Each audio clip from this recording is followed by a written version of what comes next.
En nuestro laboratorio nos dedicamos a todo lo que tiene que ver con el procesamiento de imágenes, orientado al área de biomedicina. La idea de este trabajo es el concepto de medicina personalizada. Es tomar un paciente, en este caso que sufre de un aneurisma cerebral, y computacionalmente poder llegar a simular el tratamiento de manera que uno le brinde la información necesaria a un clínico o a un médico para que pueda determinar cuál es el tratamiento que mejor se adapta a ese paciente.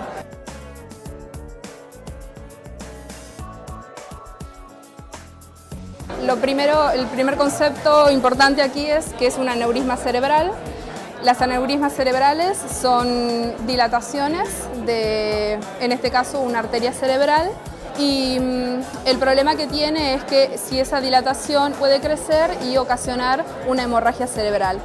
Entonces, todos los tratamientos de aneurismas cerebrales están orientados a separar lo que es el saco del aneurisma de la arteria. Uno de los tratamientos es la cirugía abierta, el cual es muy invasivo y riesgoso, que es lo que se ve en esta figura.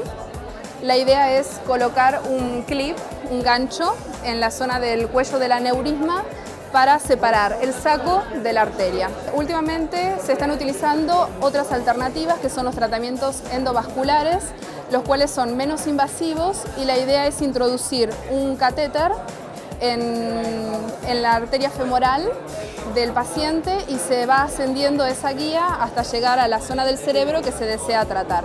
Uno de los tratamientos, una vez que se accede con esa guía, es el tratamiento de coils.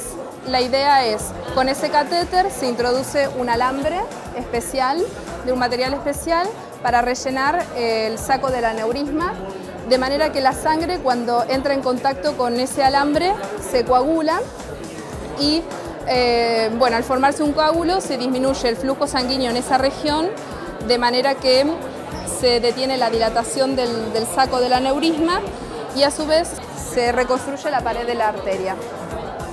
El otro tratamiento que se utiliza es un stent. El stent es una especie de cilindro metálico, es una malla que es muy pequeño, que es lo que se ve en esta figura o se puede ver en esta zona ya ubicada en la arteria. Se coloca con ese microcatéter en forma comprimida.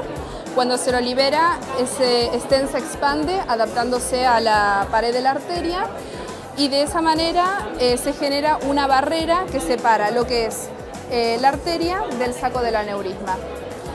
Por sí solo el stent tiene la particularidad que sobre la misma superficie se puede formar una capa de piel, reconstruyendo nuevamente la pared de la arteria, pero en otros casos se utiliza combinado con el coil, cuando por ejemplo se quiere tratar con coils un aneurisma donde el cuello es muy amplio. Entonces, para evitar la migración de ese coil, se coloca primero el stent como una barrera y finalmente a través de ese stent se coloca el coil.